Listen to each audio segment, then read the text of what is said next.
자, 이번 강의는 용역의 공급식에 대한 강의입니다. 자, 우리 재화할 때 했었죠. 네 가지 거래는 돈 받기로 한 날 공급 시기로 보는 것이 있었죠. 첫째 뭐였죠? 장기할부. 두 번째, 완성도 기준지급 조건부 공급. 세 번째, 중간지급 조건부 공급. 네 번째, 계속적 공급. 용역도 똑같아요. 돈 받기로 한 날, 그날이 공급식입니다. 자, 사례가 나오죠. 건설 경우의 사례입니다. 완성도 기준지급 조건부로 건설 용역을 공급하기로 했습니다. 그런데 잔금을 준공검사 한 다음에 받기로 한 거예요. 땡기세요. 준공되면 공사 끝난 거예요. 땡겨서 이날 잡는 겁니다. 재화랑 똑같네요. 자, 두 번째, 완성도 기준지급 조건부로 건설 용역을 제공하는 겁니다. 근데 당사자 간 기성금에 대해서 다툼이 있는 거예요. 다툼. 그래서 법원에 판결이 난 거예요. 판결 나서 추가로 받는 돈은 판결 난 시점이 판결이 나서 받을 돈이 확정되면 그날이 공급시라는 거죠. 세 번째, 완성도 기준지급 조건부로 건설 용역을 공급함에 있어 기성 부분에 대한 공급 시기는 기성 청구 후 기성 청구를 하죠. 대가 지급이 확정되어 실제로 돈을 받았으면 받은 날이지만 대가를 받지 못했다. 그러면 받기로 약정된 날, 그날이 돈 언제 받기로 했다. 그날이 공급시입니다. 그러니까 약정일 전에 돈을 받으면 받은 날, 못 받으면 약정일. 그다음 사례. 지급일을 명시하지 아니한 완성도 기준지급 조건부 용역의 공급식입니다. 건설 용역을 공급함에 있어 건설 공사 기간에 대한 약정만 체결하고 기간만 정한 거예요. 그리고 대가는 언제 준다는 그런 약정을 안 한 거예요. 자, 그런 경우의 공급시기는 첫 번째, 해당 건설 공사의 용역이 제공이 끝났습니까? 끝난 그날이 기준이라는 거죠. 다만 언제 끝났는지 잘 모르겠다. 준공검사 되면 끝난 거예요. 두 번째, 해당 건설공사의 일부분을 완성해서 사용한다. 그 부분은 건설 용역이 제공이 완료된 시점이 공급시입니다. 그 부분도 분명치 않다. 역시 준공된 날.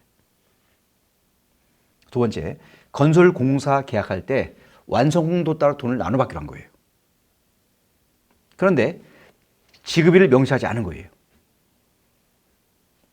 그래요.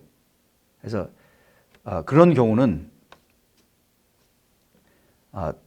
기성고가 결정돼서 돈을 받을 수 있을 때 그날이 공급시라는 거죠. 그러니까 첫 번째 아까 내용은 건설공사 할 때 돈을 받기로 한 날을 정하지 않으면 공사 끝난 날이고 분명치 않으면 준공된 날이라고 했죠. 중간지급 완성도 기준지급 조건부는 돈을 받기로 할 때가 공급시기죠. 그 날이 약정이 없다면 받을 수 있는 날이 된 시점이 기준입니다. 받을 수 있을 때 그때. 세 번째, 사업자가 완성도 기준지급이나 중간지급 조건부로 건설공사를 하면서 특정 내용에 따라 해당 건설 용역에 대한 검사를 해서 대가 확정됐는데 확정됐어요. 확정되면 확정된 그날이 공급시라는 거죠. 검수 조건부인 경우죠. 검사 끝나 확정됐으면 확정된 날. 자, 예규는 보시고요. 넘기겠습니다. 그 다음에 이제 주의할 게 3번이에요. 선불로 받은 이용료. 이게 보통 헬스클럽 같은 경우에 헬스클럽 가시면 뭐 다 이용하신 분 아실 거예요. 돈을 선불로 주고 이용을 하는 거죠. 보통 1년 계약해야 뭐 하는 경우가 많죠. 저도 이제 작년에 헬스클럽을 갔어요. 저희 동네에. 그래서 이제 물어봤죠. 얼마입니까? 한 달 이용료가. 3만 원이라는 거예요. 3만 원 내고 이용하려고 이제 3만 원 한 달치만 끊을게 했더니 담당자가 안 됩니다. 3만 원은 1년 계약할 때 3만 원이라는 거예요. 한 달이면 안 된대요. 1년이라는 거예요. 이렇게. 그래서 전부 다를 돈을 이때 내야지 1년간 이용할 수 있다는 거예요. 1년간. 이용. 이렇게 선물로 받는 경우가 있죠. 선불로 돈을 받고 이용을 한다. 이런 경우는 어느 날에 공급시키냐? 이 받은 돈을 안분 계산하셔야 돼요. 쫙. 안분해서 각 기간에 귀속시키는 거예요. 안분할 때는 예를 들어서 2019년 뭐 3월 10일부터 계약해서 2020년 3월 9일까지 이용한다.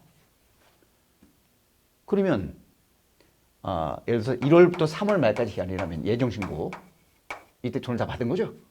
이 받은 돈을 안분하는 거예요. 전체 몇 개월인가요? 시작한 달은 한 달이 안 되죠. 한 달로 봅니다. 마지막 달 한 달이 안 되죠. 없는 거예요. 2월 달까지만 하는 거예요. 그러면 1년이죠. 12개월. 이 중 1, 2, 3은 3월 한 달만 들어가는 거죠. 한 달치. 3만 원. 그 다음은 확정신고죠. 확정신고. 1월 1일, 6월 말까지. 36만 원. 곱하기 12분의 이미 1, 2, 3은 신고 끝났죠? 그건 빼고, 그건 또 하면 안 됩니다. 빼고 나머지만 신고하는 거예요. 그러면 4, 5, 6, 세 달치죠. 9만 원이죠. 이거 나눠서 계산하는 거예요. 이것의 공급 시기는 바로 계산하는 기간 말인 3월 말이 되는 거예요. 3월 말. 이거는 계산하는 기간 말인 6월 말. 이렇게 이제 나눠서 각각 과세하는 겁니다. 그런데 주의할 점은 이 날짜에 제가 이제 가서 저 카드 쓸게요. 카드를 해서 카드 결제해요. 쫙. 그럼 카드 전표가 딱 나오죠. 36만 원. 카드 전표가 영수증 역할을 하는 겁니다. 돈을 받을 때 영수증 발급한 거야. 이거는 발급한 그날의 전체 달 과세예요. 그래서 현금을 받을 때는 나눠서 하는 거고 카드를 긁으면 일시에 다 과세돼 버립니다. 나중에 뒤에 보면 현금 받을 돈 받을 때 생계서나 영수증 끊으면 그날이 공급시라는 규정이 나와요. 거기 해당되는 거예요. 그러니까 카드 전표 끊은 것도 돈을 받고 영수증 끊은 거나 해당되는 겁니다. 그래서 전부 다 과세가 될 수 있어요. 현금을 내면 안분하는 거고 카드 긁으면 전부 다 과세 한 번에. 이렇게 이제 하는 것이 여러 가지가 있습니다. 헬스클럽. 두 번째 상표권 사용 계약. 돈을 일시에 내고 상표권 사용을 하는 거죠. 그 다음에 노인 복지시설에서 노인들이 입주를 해요. 입주하면 그 시설 이용하게 하면서 돈을 받는 거. 뭐 수영장이나 헬스클럽 같은 걸 이용하게 하면서 돈을 미리 받고 이용을 하는 거예요. 똑같은 케이스죠. 그 밖에 유사한 것들. 자, 그 다음에 여기 이제 땅이 이렇게 있는데 여기 땅이 정말 좋은 땅인데 이 땅이 지금 공터인 상태예요. 우리 회사 외식사업하는 회사인데 외식산업 땅 주인을 만났죠. 우리 상무님이 만나서 얘기를 했어요. 사장님 이 좋은 땅을 왜 누르십니까? 또 건물 짓면 정말 좋겠는데 나도 건물 짓고 싶은데 돈이 없네요. 그럼 저희가 건물 줘드릴게요. 저희가 3층짜리 건물 딱 줘서 저희가 계산해 이미 다 뽑아 보니까 돈이 한 30억 듭니다. 돈이. 사장님 토지 임대료를 보통 이 땅 저희가 산정해 보니까 임대료가 1년에 한 5억 정도 되는 것 같습니다. 저희가 건물 30억짜리 치니까 건물 나중에 저희가 쓰고 5억씩 임대료 준 거로 치면 6년 정도 쓰면 다 끝나는 거죠. 그래서 6년만 쓰고 저희가 건물을 벼주고 나올게요. 사장님 그때 사장님 건물 쓰세요. 그러니까 딱 기간 6년 쓰고 저희가 건물 소유권을 넘겨드리고 나올게요. 그래요? 좋습니다. 그래서 건물을 먼저 건설하고 외식산업 회사가 쓰고 6년 쓴 다음에 트랜스퍼. BOT 방식입니다. BOT 방식. 빌드죠. 오퍼레이트 트랜스퍼. 그때 그 사장이 이런 얘기를 해요. 땅 주인이.